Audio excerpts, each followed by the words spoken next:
या. हो या. आलात तुम्ही मध्ये. नमस्कार. मी आपलं नवीन वर्ष 2026. बाकी काय म्हणता?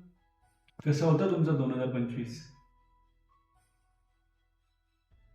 काहींसाठी आनंदाचा, तर काहींसाठी सोहळ्याचा, काहींसाठी कष्टाचा, तर काहींसाठी दुःखाचा. असो, काही हरकत नाही. गेलाय तो आता. तुम्ही आलाय माझ्याकडे. मी देईन ना तुम्हाला नवीन संधी. तुमच्या कष्टाला बळ. हो, मागचं वर्ष पण हेच म्हटला होता.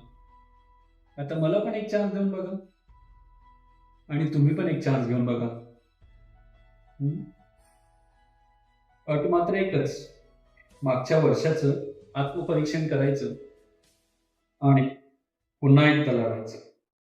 आपल्या चुकांना अनुभव आणि वेळेला शस्त्र बनवायचं आणि शास्त्र आत्मसात करून यशाला आपलंसं करायचं.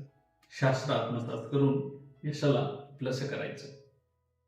चला तर मग पुन्हा एकदा नव्या ताकदीने कामाला लागूया आणि नशिबाला भाग पाडूया. या विषयावर गुरु ठाकूर यांची खूप सुंदर कविता मला या ठिकाणी आठवते, ती तुमच्यासमोर म्हणतो. नव्या वर्षात पाऊल टाकलंय, एवढं लक्षात राहू द्या. आला क्षण जगून घ्या, बाकी सगळं जाऊ द्या. आला क्षण जगून घ्या, बाकी सगळं जाऊ द्या. खंत संतापाचे, मागील खेळ पुन्हा नको.